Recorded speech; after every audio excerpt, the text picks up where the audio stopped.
வணக்கம். இன்றைக்கி நம்ம பார்க்க போகிற சமையல் என்னென்னு பார்த்திங்கன்னா, ஒரு அருமையான சைட் டிஷ் ரெசிபி தான் பார்க்க போகிறோம். முருங்கைக்காய் தொக்கு.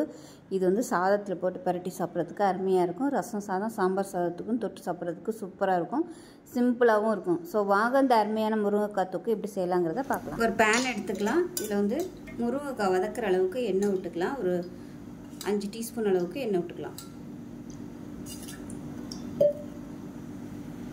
எண்ணெய் நல்லா சூடாயிருச்சு. இதில் மீடியம் சைஸாக ஒரு 3 முருங்கைக்காய் சின்ன சைஸாக கட் பண்ணி வச்சுருக்கேன். இந்த முருங்கைக்காயை எண்ணெயில் போட்டு வதக்கிக்கலாம்.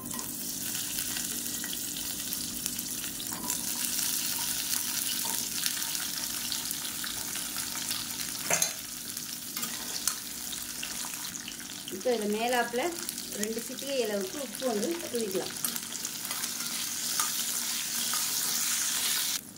இப்போ பாருங்கள், முருங்கைக்காய் நல்லா வதங்கிருச்சு. இதை வேறு பிளேட்டுக்கு மாற்றிக்கலாம். இப்போ இதில் இன்னும் கொஞ்சம் எண்ணெய் சேர்த்துக்கலாம். இப்போ எண்ணெய் நல்லா சூடாயிருச்சு. 1 டீஸ்பூன் போல் கடுகு சேர்த்துக்கலாம். 1 டீஸ்பூன் சோம்பு சேர்த்துக்கலாம். இப்போ கருவேப்பிலை சேர்த்துக்கலாம்.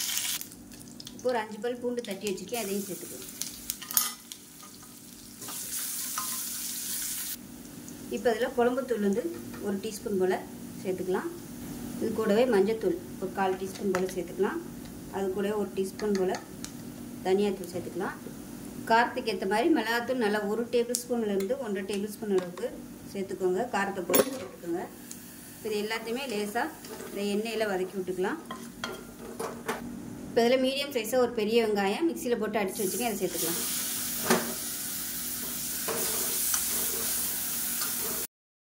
இப்போ இதில் மீடியம் சைஸாக 2 தக்காளி சேர்த்துருக்கேன், மிக்சியில் போட்டு அரைச்சது. அந்த வீடியோ வந்து ஸ்கிப் ஆயிடுச்சு.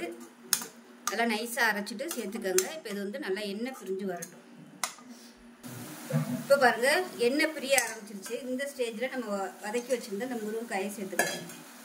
சேர்த்துட்டு நல்லா பரட்டி விட்டுக்கலாம். இப்போ நல்லா வதக்கியாச்சு. இப்போ இதில் வந்து தண்ணி சேர்த்துக்கலாம். முருங்கைக்காய் ஏற்கனவே நம்ம எண்ணெயில் வதக்கியிருக்கோம், அதனால் கொஞ்சமாக தண்ணி சேர்த்தா போதும். இப்போ தண்ணி ஊற்றிருக்கிறது நல்லா வற்றி கொஞ்சம் அப்படியே தொக்கு மாதிரி வரட்டும். அந்தளவுக்கு நம்ம வேக விட்டு எடுத்துக்கலாம். இப்போ இதை மூடி வச்சிடலாம். மீடியமான ஃப்ளேமில் நல்லா முருங்கைக்காய் வெந்து வரட்டும். வெந்ததுக்கப்புறம் பார்க்கலாம். இப்போ முருங்கைக்காய் தொக்கு எப்படி இருக்குன்னு பார்க்கலாம். பாருங்கள், தண்ணியெல்லாம் நல்லா வற்றி சூப்பராக வந்துருச்சு. நல்லா எண்ணெயெல்லாம் பிரிய ஆரம்பிச்சிருச்சு. இந்த ஸ்டேஜில் அமர்த்திடலாம்.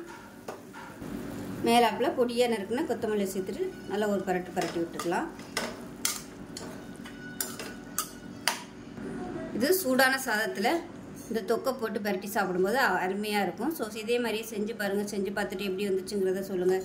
வீடியோ பிடிச்சிச்சின்னா லைக் பண்ணுங்கள், கமெண்ட் பண்ணுங்கள், சேனலை சப்ஸ்கிரைப் பண்ணுங்கள், பக்கத்தில் பெல் பட்டனையும் ப்ரெஸ் பண்ணுங்கள். நன்றி.